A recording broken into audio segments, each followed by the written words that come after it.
PEMDAS rule. बघा अशा प्रकारचं एक्झाम्पल आलं असेल तर त्या एक्झाम्पलमध्ये सगळ्यात अगोदर स्टार्टिंगला जर त्या एक्झाम्पलमध्ये ब्रॅकेट असेल तर तो आपल्याला सॉल्व करून घ्यायचा आहे. तर यामध्ये ब्रॅकेट आहे तर तो आपण सुरुवातीला सॉल्व करूया. 10 मायनस हा ब्रॅकेट सॉल्व करायचा आपल्याला. मग 3 चोक 12 भागिले 6 5 -5 गुणिले 2. ओके. त्यानंतर या दोघांचं डिव्हिजन भागाकार करून घेऊया. 10 मायनस 6 दोन्ही 12 म्हणजेच इथं 2 येणार मायनस 5 गुणिले 2.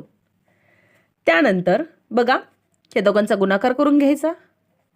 10 मायनस 2 5 दोन्ही 10 मायनस 10.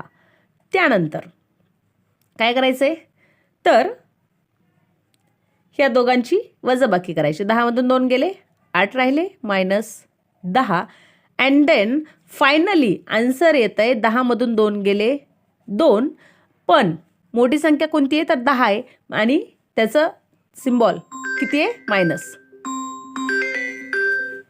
तर -2 हे त्याचं आन्सर येत आहे. ओके. आणि या एक्झाम्पलचं उत्तर तुम्ही कमेंट बॉक्समध्ये please try and comment. Thank you.